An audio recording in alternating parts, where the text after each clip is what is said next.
Hello again, everyone. Welcome to another year of Cotton Grower Magazine's Cotton Companion podcast. I'm Jim Stedman, editor of Cotton Grower, along with my good friend and associate Beck Barnes.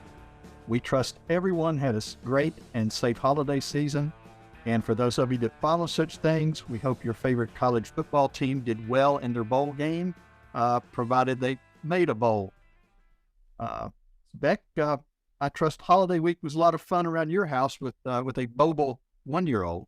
Yeah, the baby's great, Jim, but I know that you're trying to lead me into talking about Texas Tech beating Ole Miss in the Texas Bowl out there. That never crossed my mind. That was a very skillfully, passively lead me to the water to discuss here on the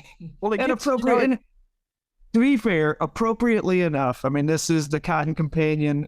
The majority of the biggest hotspot for cotton makers in the country is Lubbock. And so, yes, let's acknowledge that the Red Raiders are the champion of the Texas Bowl with a nice, really good defensive showing against Ole Miss.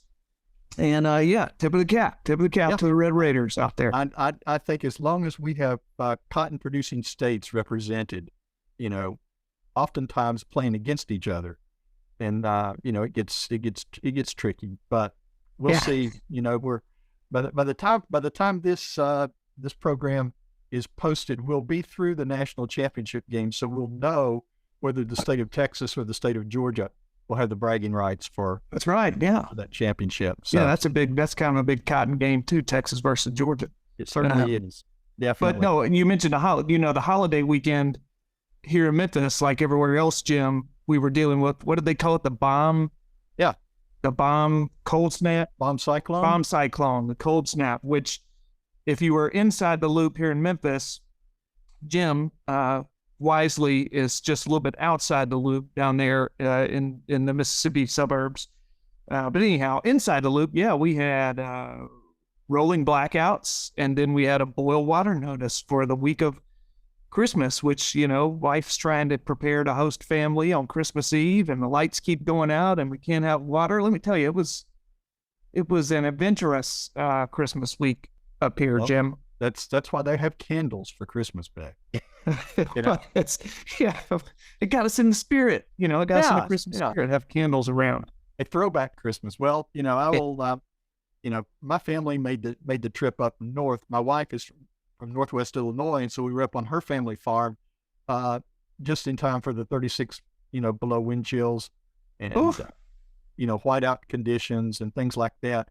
And for those that don't know or don't care, I lived in Wisconsin for 11 years, and or as I say, for 11 winters, and at that point had enough, and hightailed it back down to the south at this point. So it was a good reminder. I knew what I was in for, but it was a good reminder of why I liked living down here.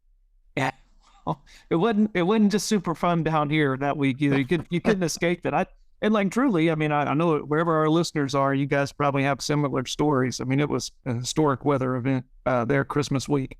Yeah, definitely. Well, with that behind us, we're going to go ahead and start 2023 off today with one major announcement and a quick news item. And then we're going to discuss and dissect our recently published Cotton Grower Cotton Acreage Survey for 2023. It's one of the lead stories for our January issue, which should be hitting your mailboxes any day now. It's also been posted on cottongrower.com since January 1st, and it's been a pretty popular online read for the past week and a half. So we've got a lot to cover in this edition of the Cotton Companion, so let's sort of jump right in. First of all, since 1970, Cotton Grower has annually honored an individual who's demonstrated extraordinary commitment, leadership, and innovation to the cotton industry with the Cotton Grower Cotton Achievement Award.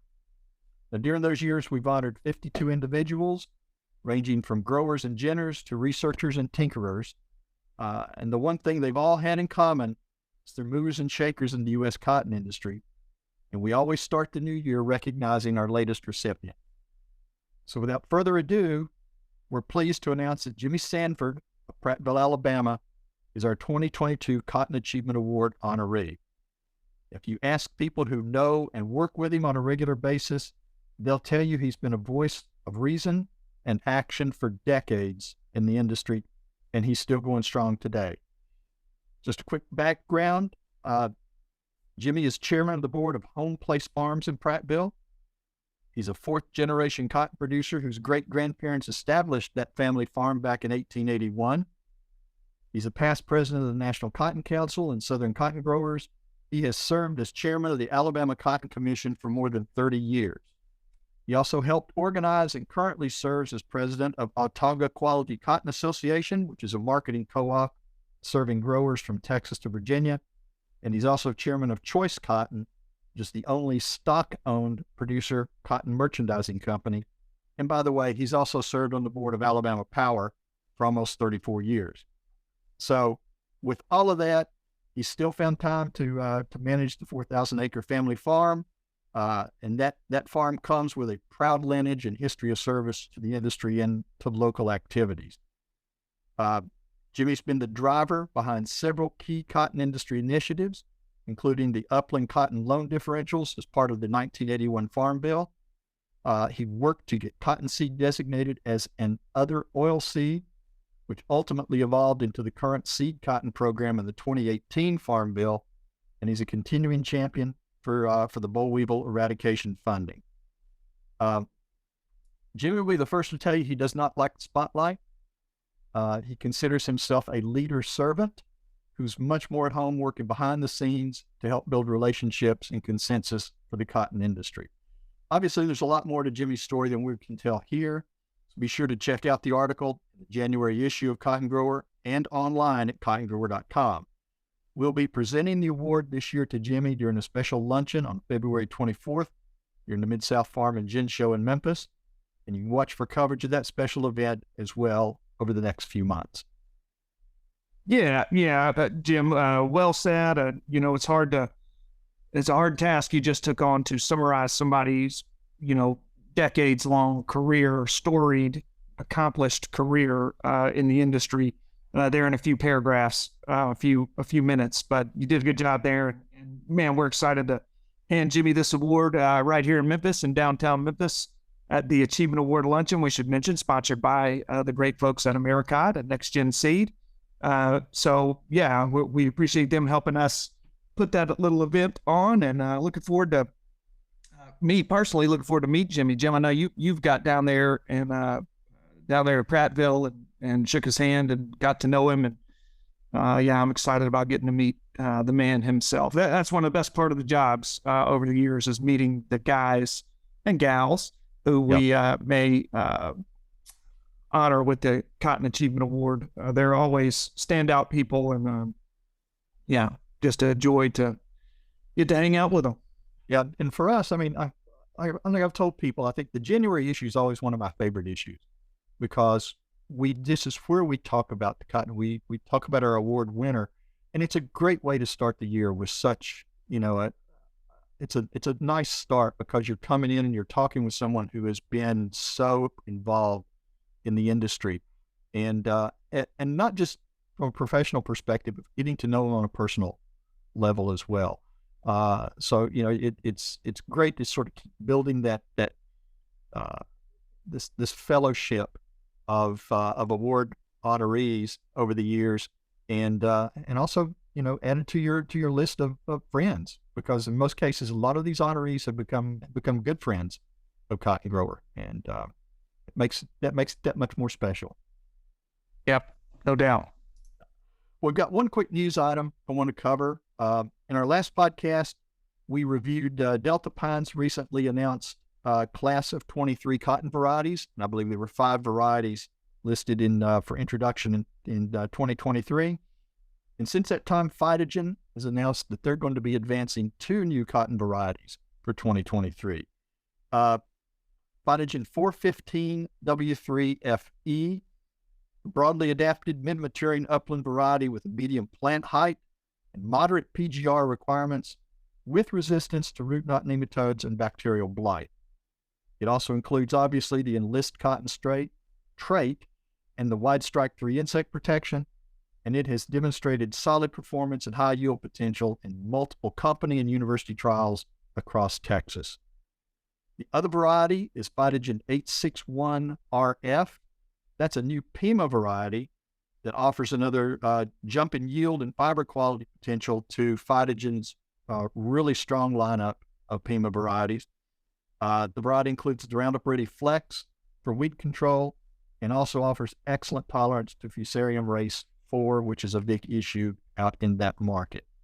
So check out the Phytogen website for the latest information about these and other varieties, or to find yield data for your geography. So now, Beck, I guess it's time to answer the question, how many cotton acres are going to be planted in the U.S. in 2023? Or at least Do it. Or at least our best guess as we start the year. Educated guess, very educated guess. Definitely. Now, you and I have both taken on this survey over the past decade plus, and I will tell you and I will tell our listeners that this year's survey really and truly might have been easier with a blindfold and a dartboard to come up, because it's there's so many different factors involved in this year. So it's but I think we're comfortable with the number. Let's talk about it just a little bit. Yeah, there's always Jim, to just add some color to what you're saying. I mean, when you get started putting this thing together, there's some kind of factors that are already pre-baked into the number. I mean, Texas, there's a floor and a ceiling in the number of acres that are going to be in Texas. In a lot of ways, the variables out there on the high plains, there aren't as many variables in terms of what other crops could make it into the crop mix. I mean, they're just kind of and that's a big portion when you're talking about Texas. You're talking about 50% of the total number, give or take. So anyhow, I don't want to ramble, but there are variables that are present every year. And I think what you're saying this year is there's a boatload more of them headed into next year, when, we get responses when we reach out to our audience and to our extension friends and other knowledgeable folks. And, I don't want to speak out of turn. I don't want to step into your lane, Jim. I mean, you were the one seeing the responses, but I'd imagine you're seeing stuff about, equipment supply and fertilizer and plant health product supply, right? Definitely. So, you just have more kind of question marks thrown into the mix this year. Let me say, okay, all right, now let me add the boilerplate disclaimer here. CG's annual acreage survey should never be mistaken for true scientific research. Now, okay, Jim told me to say that, but let me say, you have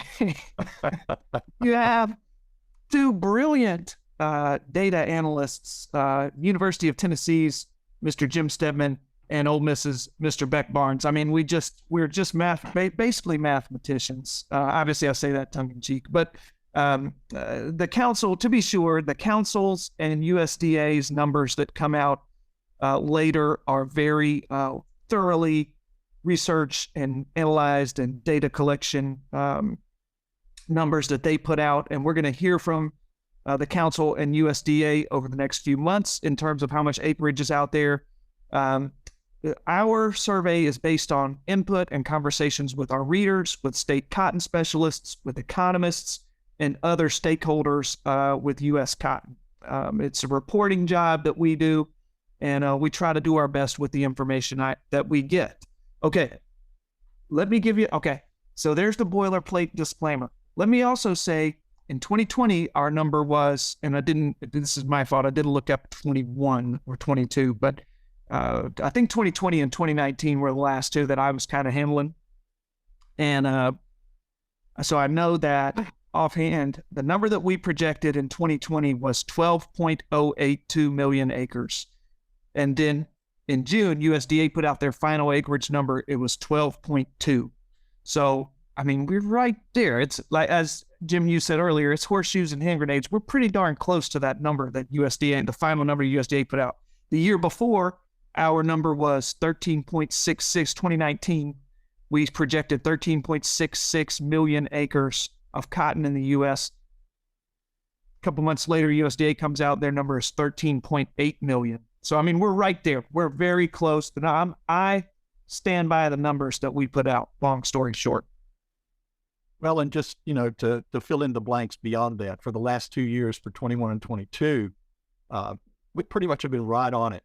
By the time the USDA number comes out, the planted acres number comes out at the end of August. So I guess not too bad for Southern ciphering on all of this. But Yeah. but anyway, well, as we get to this right now, I want to point out one overriding comment that I heard from nearly every response that we received or folks we talked with. That obviously cotton prices in relation to other commodities are going to strongly influence cropping decisions and acres for 2023. And a lot of those decisions are not going to be made until like right up toward planting time, depending on other variables. It obviously, as Beck mentioned, cost of production in these inflationary times is certainly going to have an impact too. But again, a lot of the things that you have to look at, there's a lot of infrastructure in place that has to be supported. So, that's a factor in the decisions for a lot of folks.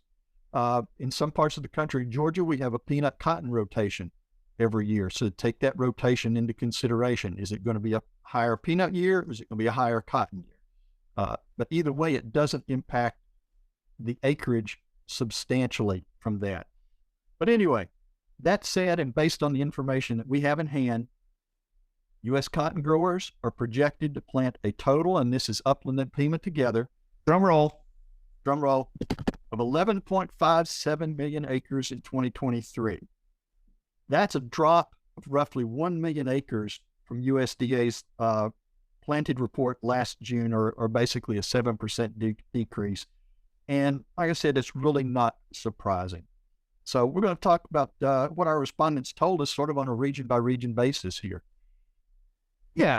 Happy to jump in there by region. They're in the Southeast. Sources in this, so you're talking about Alabama, Florida, Georgia, the Carolinas, and Virginia. They indicated that they're going to plant 2.41 million acres of cotton. It's a big number. This Ole Miss mathematician just stumbled over.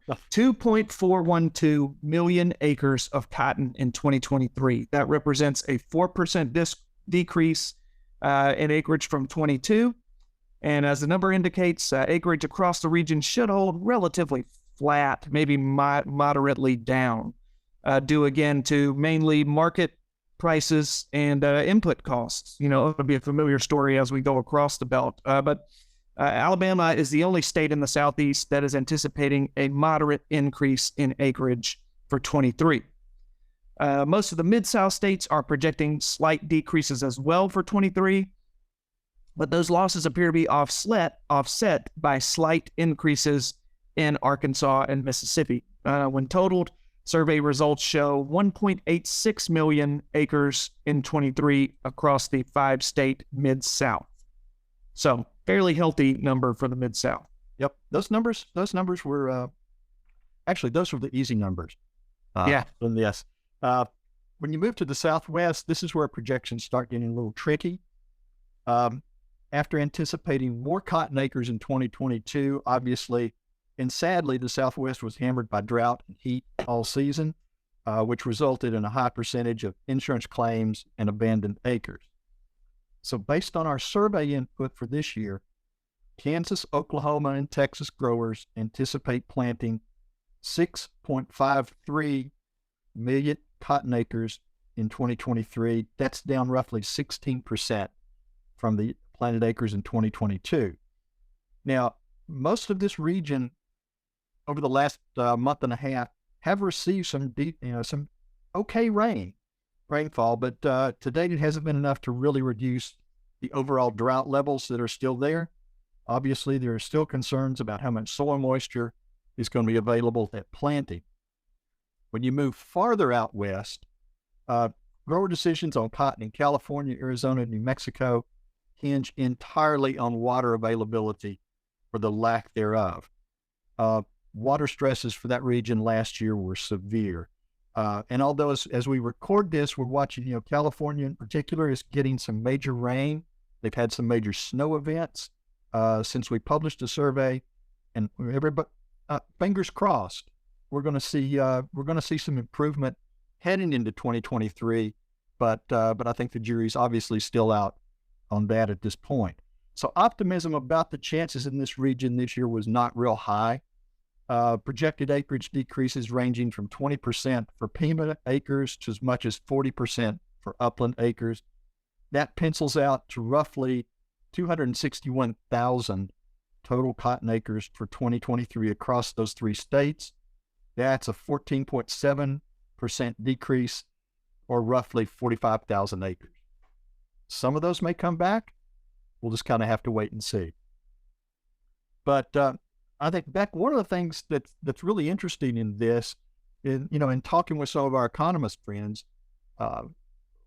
there's a formula that a lot of the economists look at, and it's the corn to cotton ratio of what's corn prices versus in relation to cotton prices at this point. And as we all know, cotton prices have dropped back down below $1 and just kind of jumping back and forth from the high 70s to mid 80s at this point.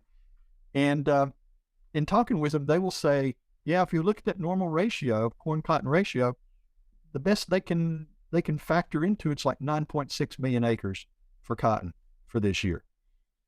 And then in our discussions with them, said, yeah, but you still got infrastructure to put in, to take into consideration, and you still got, what are the optional crops in these other markets that they may or may not have access to or availability for.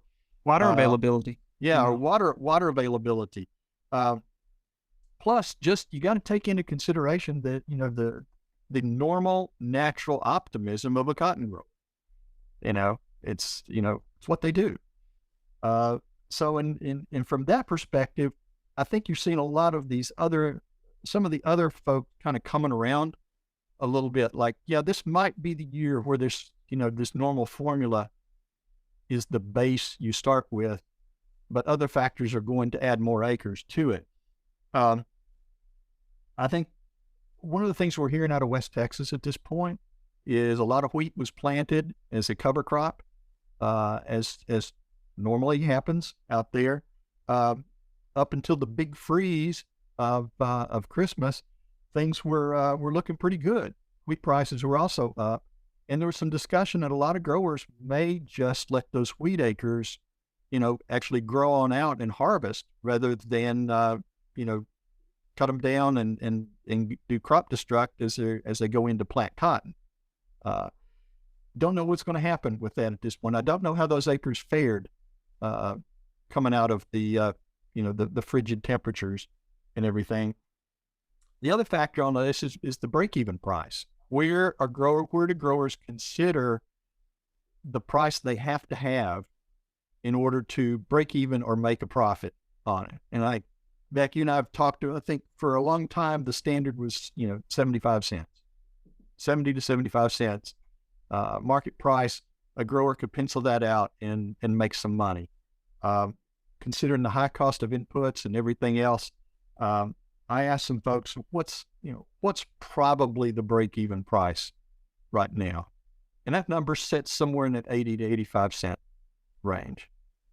And yeah. What I was hearing is like, if a grower can get 85 cents, they'll plant cotton. Yeah. I would love to have a new kind of legit extensive study, somebody if there are any extension economists, because there was I'm blanking on the guy's name, but there was a guy down at LSU who was an economist who put together a really broad ranging study on that break-even price in cotton. And that's where I've always drawn that 70 to 75 cent number from. But yeah, I mean, it's one of these things getting older. Suddenly it dawns on me that was 10 years ago, man. And Yeah. it's a fluid number. I mean, as input costs are fluid, so is that break-even price. Yeah, it's safe to say it's going to be an interesting year. I mean, as we record this, when we get it posted, I will be sitting at the Beltwide Cotton Conferences in New Orleans, probably in the economics session, and to see what the real economists have to say about this. we usually take a few pot shots from, from some of the folks on our number, but that's okay. We're used to it. Our skins can be tough on it, but it's going to be interesting to see where this number ends up.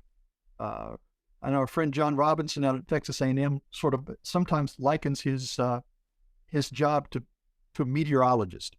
You look at the numbers, you look at the indicators, you look at everything there, and you do the best you can with those numbers. And if they're wrong, they're wrong, and they'll adjust as they go. So all I can say is sit tight, and we'll see where all these acres pan out. Obviously, as we have talked about, this year's survey's got a lot more uncertainty and a lot of trapdoors due to uncontrollable market factors than previous years have had. It reflects a snapshot of the market situation and prevailing attitudes in late November and early December, even as harvest was still wrapping up in some areas. So again, thanks to the growers, the ginners, the consultants, the specialists, and other industry sources for their input. We always appreciate it. And right now, we're just going to look forward to see how our number stacks up to the projections coming out of the National Cotton Council in February and from USDA in March. Yeah.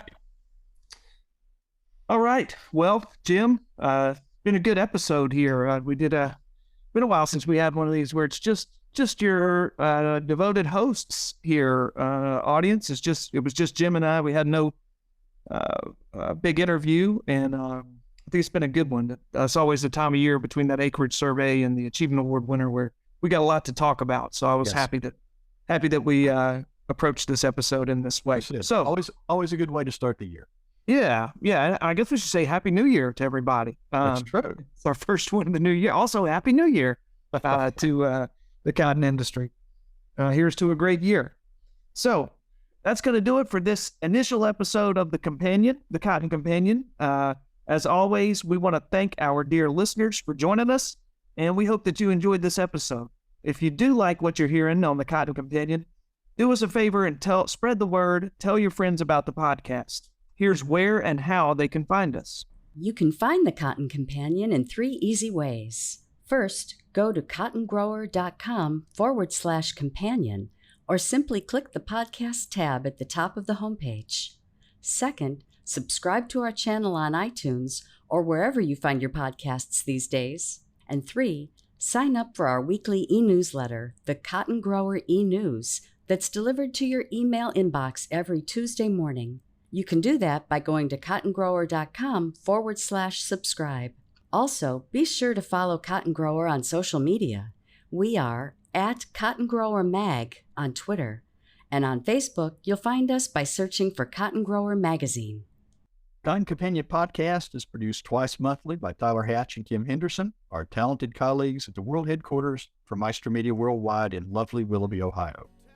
I'm Jim Stedman, he's Beck Barnes, and we'll be back with you in a few weeks to recap some of the things we heard and learned in the Beltwide Cotton Conferences. Until then, stay warm and stay safe. Yeah, he works and he works and he works and he works all day. God made a farm.